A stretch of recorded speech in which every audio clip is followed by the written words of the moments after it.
yung indicators for 2 full period classroom observation, first and second. So sa first, kapag ang pinili mo, ito yung sa proficient, ito yung sa highly.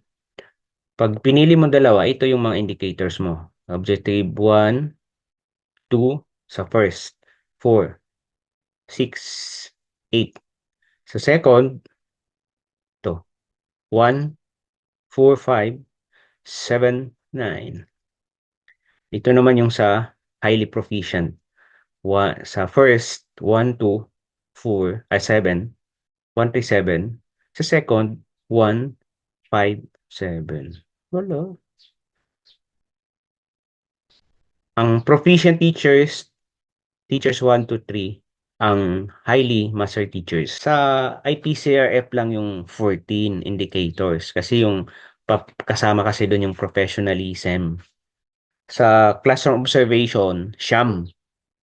9 indicators yung dapat mong maipakita during your classroom observation. So, dapat ma-highlight po yan. Objective 1, 3.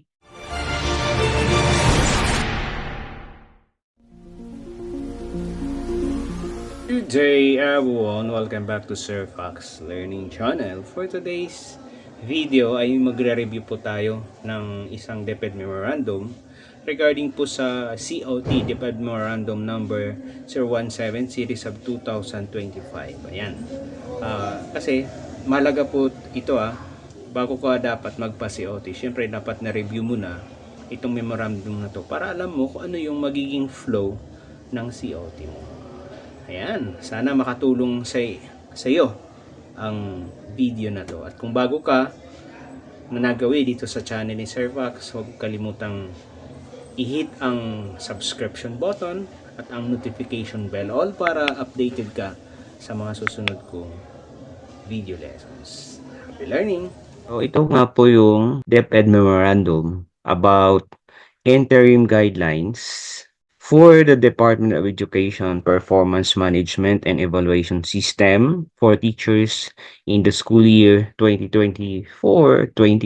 Kagaya ng sinabi ko kanina, bago ako magpa-classroom observation ay gusto ko munang i-review itong memorandum number 017 series of 2025 na ibinaba noong February 7 pa to Undersecretaries, Assistant Secretaries, Bureau of Service Directors, Regional Directors, School Division Superintendent, Public Elementary Secondary Heads, all other concerned. Faithful to its commitment of providing support to teachers to be able to deliver quality education for Filipino learners of the department. Okay, di ko na babasahin yan.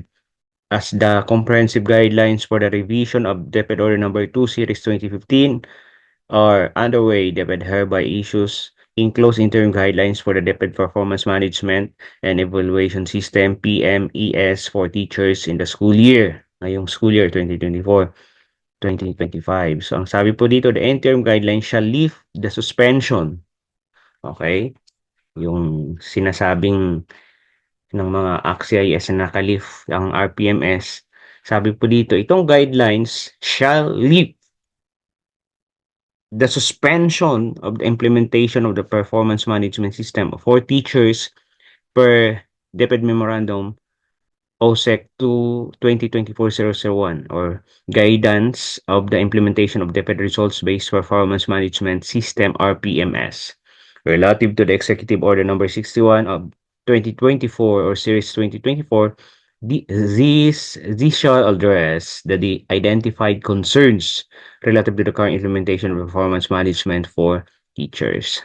Sabi ko, further, this shall complete 3-year cycle of teacher performance assessment per DepEd Memorandum Number 8, 2023.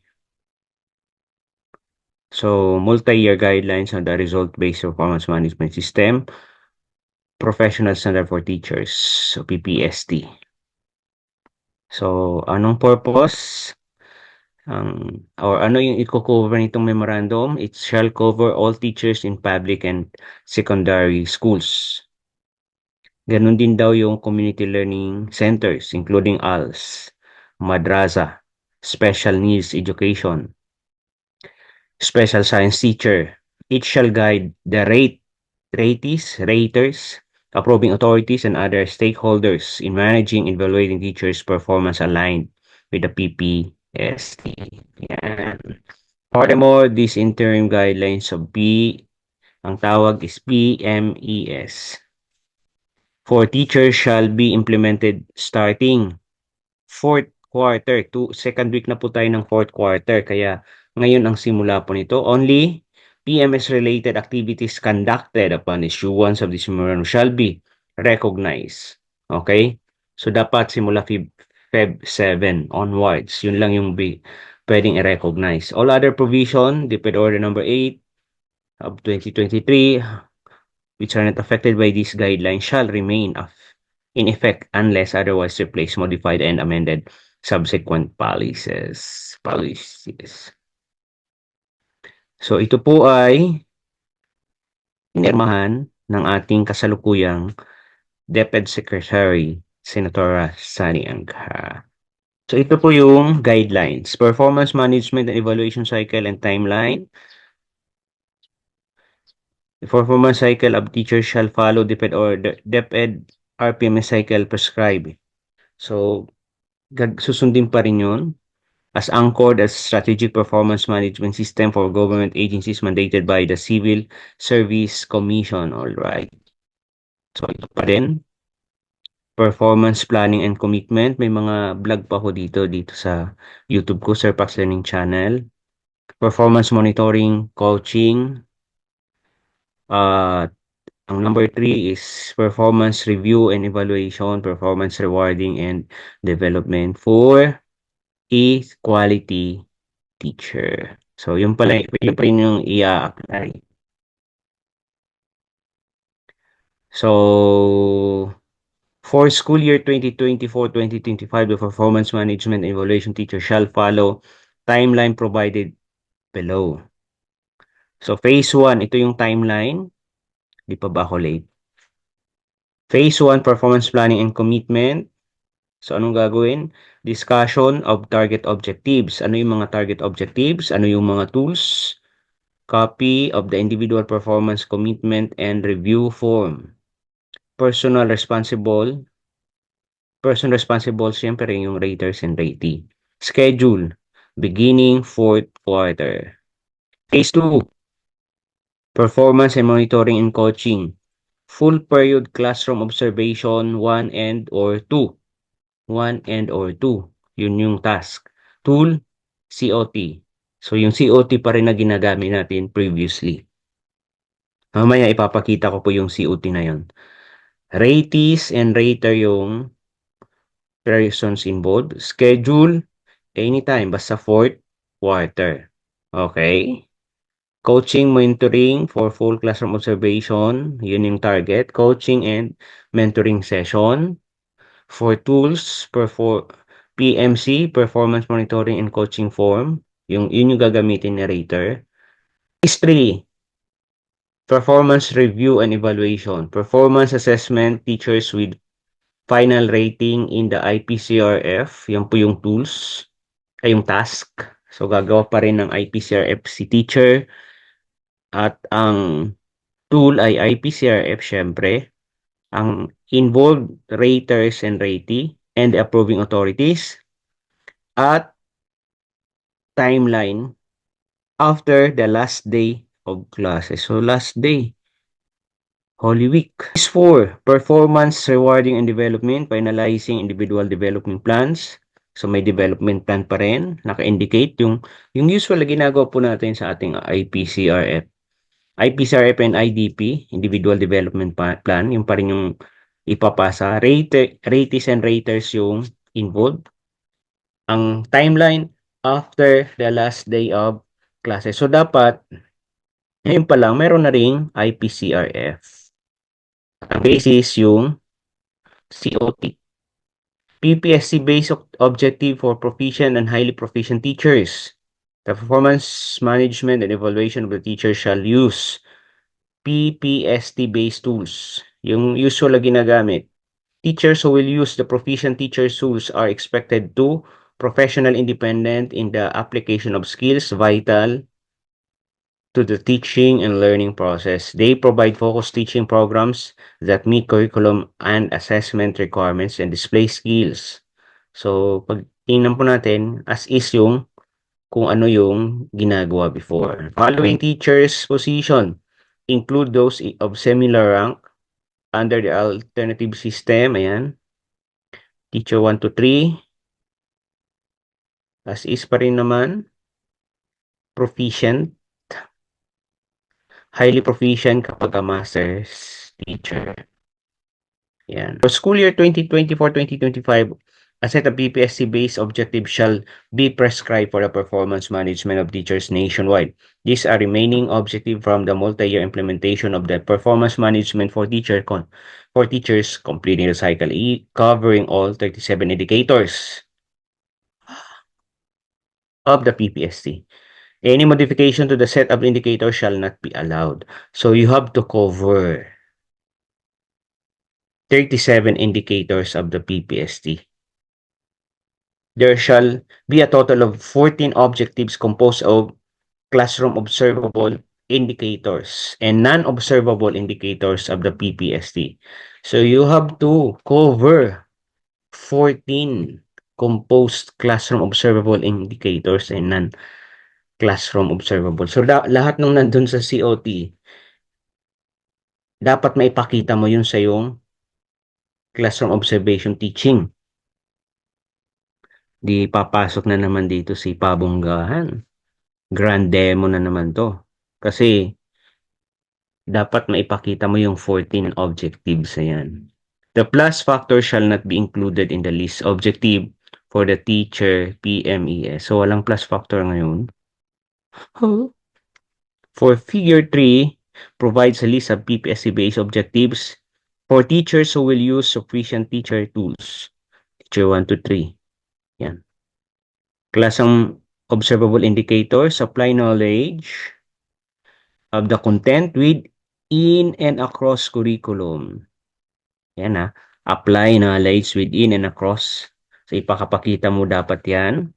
Use research-based knowledge and principles of teaching and learning to enhance professional practice. So, ensure positive use of ICT to facilitate the teaching and learning process. Ito, ang thinking kasi ng karamihan, pag sinabing positive use of ICT, dapat may internet, dapat may computer. Factor siguro, pero it doesn't mean na yun lang din talaga. So, you can utilize anything na may kinalaman sa ICT. Pwedeng meron kang virtual activity or simulation. Yan, ICT na yun, di ba? Use a range of teaching strategies that enhance learners' achievement in literacy and numeracy skills.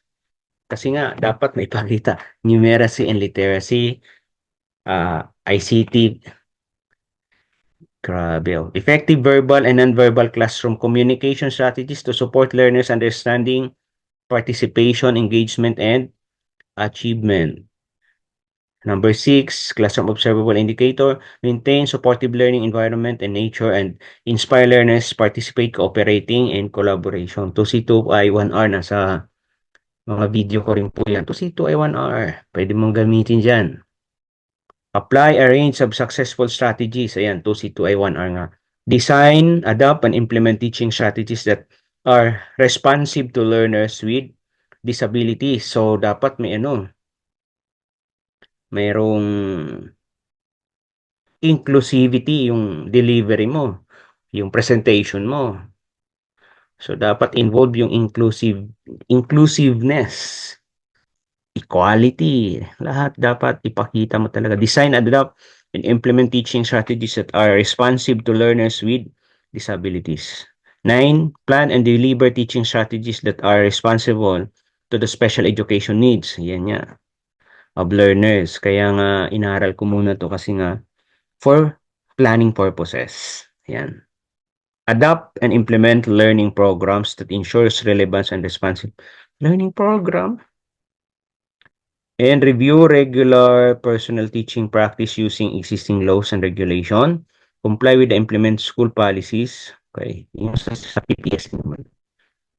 And 14, adapt. Ito yung makikita din dun sa IPCRF. Adapt, practice, and uphold the dignity of teaching and professional objective qualities such as caring, attitude, respect, and integrity.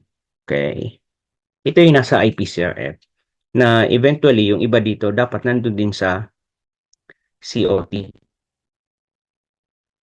Figure 4, highly proficient sa master teacher. Yan. Para sa mga master teacher, yan po yung sa inyo.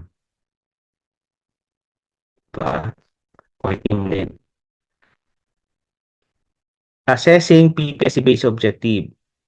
The performance assessment shall focus on the demonstration and achievement of PPSC, okay? Sa class observation, observable indicators and non-observable indicators. Ito, importante po ito. Kasi may mga tanungan dito. Ilan ba yung dapat? Isa, dalawa, isa, dalawa, isa.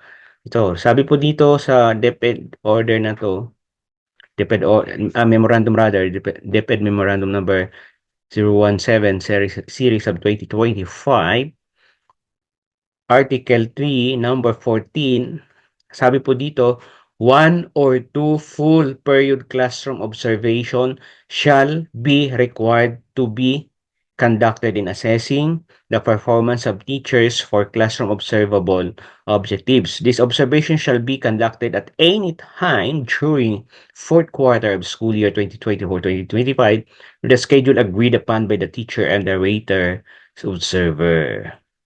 There shall be 2 scheduling option for full period classroom observation.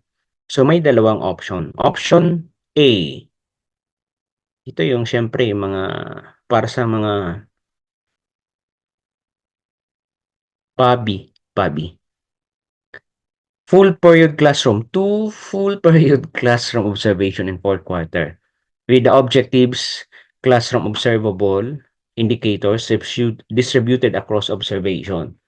Option B, 1 full period classroom observation in a fourth quarter covering all objective. Kumbaga, ang difference nitong dalawang option, pwede kang magdalawang classroom observation.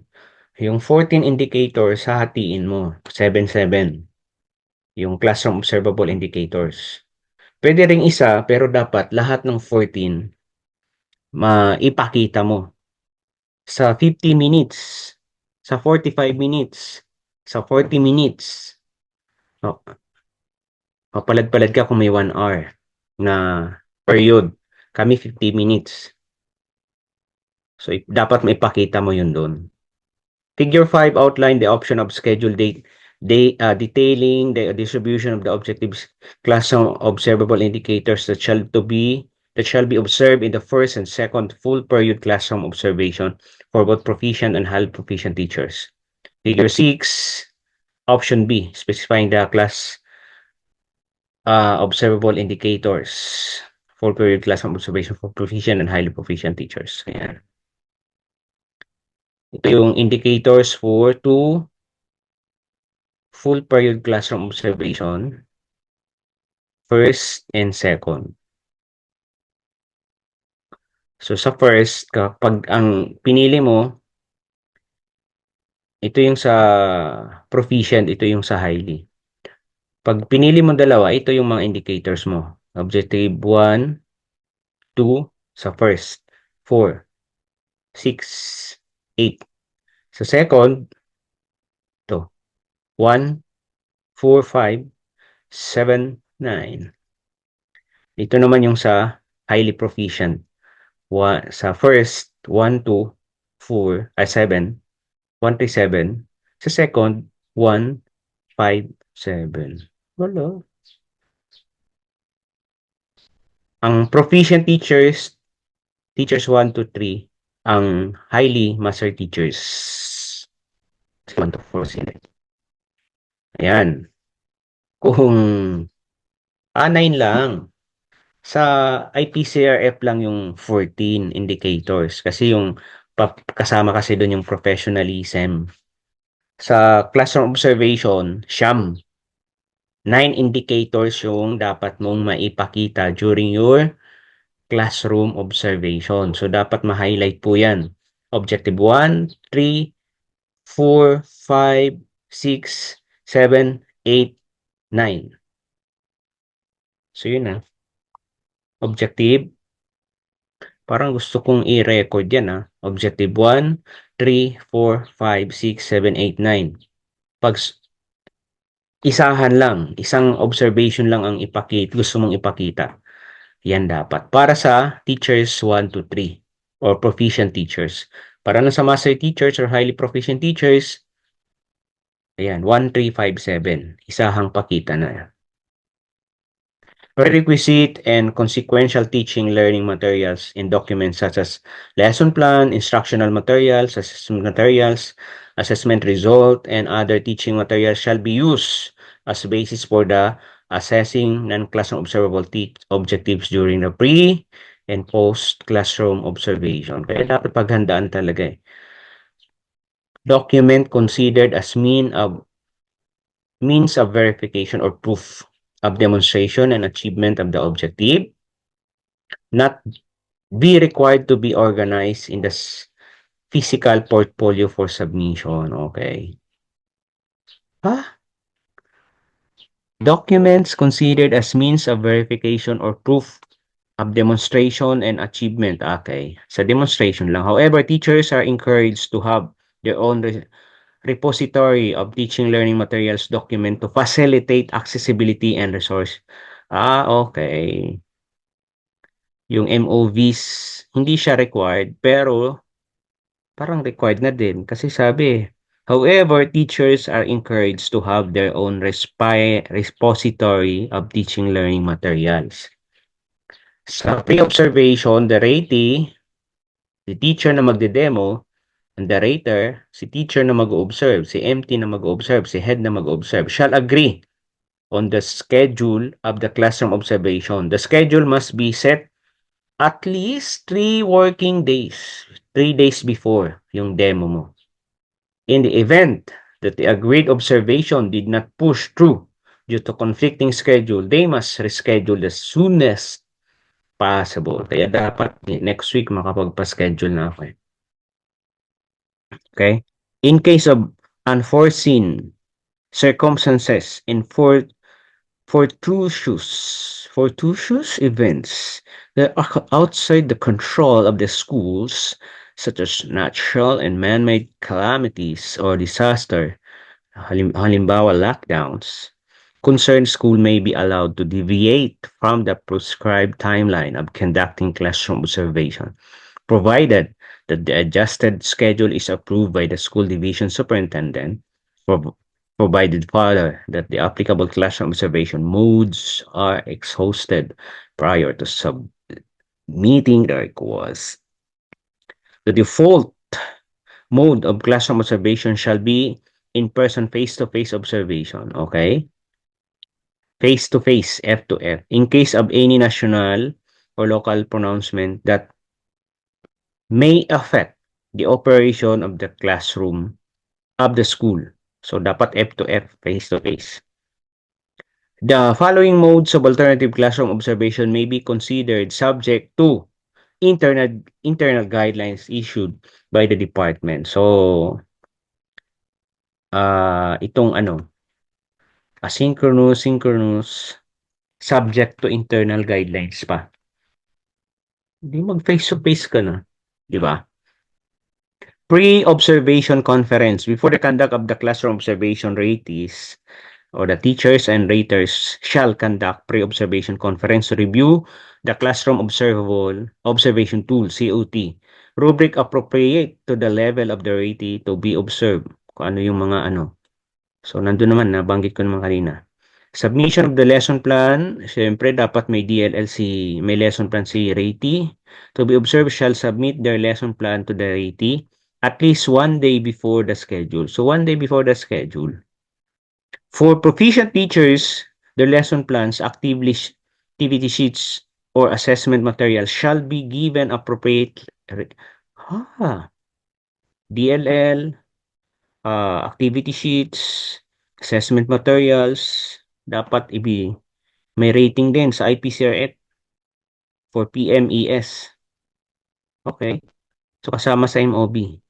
Ratees shall ensure the lesson plan, instructional materials, assessment tools, and other teaching learning resources to be used during classroom observation reflect those usually employed during regular class days. This ensures that the demonstration of the teaching in classroom observation represent the teaching learning dynamics that learners and teachers experience on daily basis. Ito dapat hindi yung mega grand demo. Dapat kung ano yung daily basis. Actual observation, the ratee shall deliver lesson. Siyempre, for the purpose of rating performance. Classroom observation shall be done for the entire class period. Alright. Raters shall only use observation notes to record comments and observation on teacher's performance. For highly proficient, colleagues shall be allowed to observe. Okay. For proficient, rate shall only use observation notes. Okay. Post-observation. The raters rate the performance of teachers using COT appropriate to the teacher's level. Yan na. So, okay na. Inter-observer agreement exercise. Raters shall meet to discuss their individual rating given. In case, kung halimbawa, nag-invite ka ng maraming raters. Post-observation conference, the rater shall conduct a post-observation conference with the ratee to discuss his or her experience and performance during the classroom observation. Ayan na, his or her experience. Allowing the ratee to reflect. So, dapat mag-reflect si ratee on his or her strength and areas for improvement and enhancement. It is recommended that the post-observation conference is conducted in a supportive and friendly environment. Halimbawa, coffee shop, joke lang. During the post-classroom observation conference, teaching materials and documents such as activity sheets, assessment materials, assessment result, other materials shall be given appropriate ratings. Yan, nabanggit na yung kanina. So, kasama yung sa i-rate. Assessment of non-classroom observable related objectives. The ratee shall consistently demonstrate achievement of non-classroom. Okay. Dapat lang naman. Ratees are expected as well to provide evidence, demonstration, achievement of objective promptly rather than waiting for the end of the year. So the rater shall then assess the evidence, provide rating use, the tools appropriate to the level of the teacher. No portfolio for performance assessment shall be collected. No portfolio. No portfolio. The ratees and raters shall refer figure 7 and 8 for the matrices outlining possible acceptable evidence of demonstration and achievement of the objective. Strengthening the coaching, mentoring, and performance monitoring. Frequent short period and walkthrough observation. So, usual ginagawa naman yan ng mga head and master teachers. Ayan. Hindi ko na i-lay down po yan. Kasi ginagawa naman talaga nila. Kasi part ng trabaho. Ito importante. Computation of the rating. The weight per objective shall be follows. PPSC base objective 1 to 14. Ayan po. Total weight yung ano mo divided by 100. Alright. Yun po yung computation. Ayan. Proficient teachers. COT ang means of verification. And the rating. Pag 4, very satisfactory. Teacher 2, master teacher. Ayan. Ganun din. Very satisfactory. And yung transmutational table. Outstanding kapag 4 to 5. Very satisfactory pag 3.5 to 4.499. Unsatisfactory naman kapag 1.5 to 2.499. Poor kapag 1 to 1.499. Alright. So, ayan, no? So, pana-highlight ko naman na yung important po dito. Ayan, hopefully nakatulong po sa iyo yung short review po natin about this DepEd Memorandum number 017.